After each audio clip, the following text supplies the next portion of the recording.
तुम जानते हो डेडपूल और वुल्वरिन की हीलिंग पावर में क्या डिफरेंस है? पहले तो दोनों की पावर का सोर्स ही अलग है। डेडपूल पहले बस एक नॉर्मल कनाडियन भाड़े का बंदा था।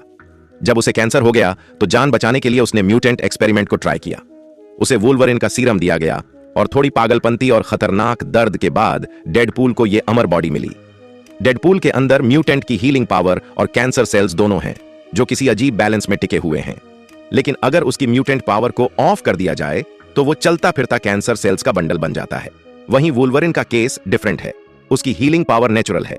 जब तक उसका पूरा शरीर खत्म न हो जाए वो बार बार खुद को रिपेयर कर सकता है, और ऊपर से उसके एडामेंटियम क्लॉज उसे एक्स-मैन की हर लड़ाई में गॉड लेवल का ताकतवर बनाते हैं। अगर फिल्मों में दोनों की पावर देखें तो वुल्वरिन के चोट फिक्सिंग सीन ज्यादा इंप्रेसिव हैं। वुल्वरिन 2 में जब वो अपने फ्रेंड को बचा रहा था, उसने एटम बम का पूरा शॉक झेला।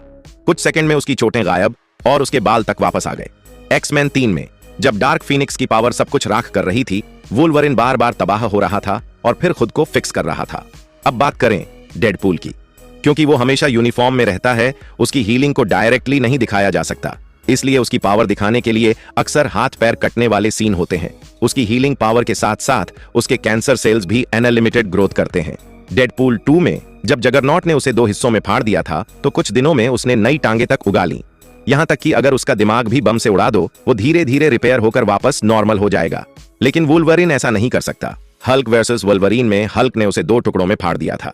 वुल्वरिन ने अपनी नाक यूज करके 10 किलोमीटर दूर अपने शरीर का हिस्सा ट्रैक किया और जोड़कर फिक्स किया। लेकिन चाहे जितना भी स्ट्रांग हो, वुल्वरिन अपने एडामेंटियम क्लॉज या पार्ट्स को उगा नहीं सकता। उसे बस रिपेयर करना आता है। कुल मिलाकर डेडपूल और वुल्वरिन में डेडपूल की बॉडी ज्यादा फ्लेक्सिबल है,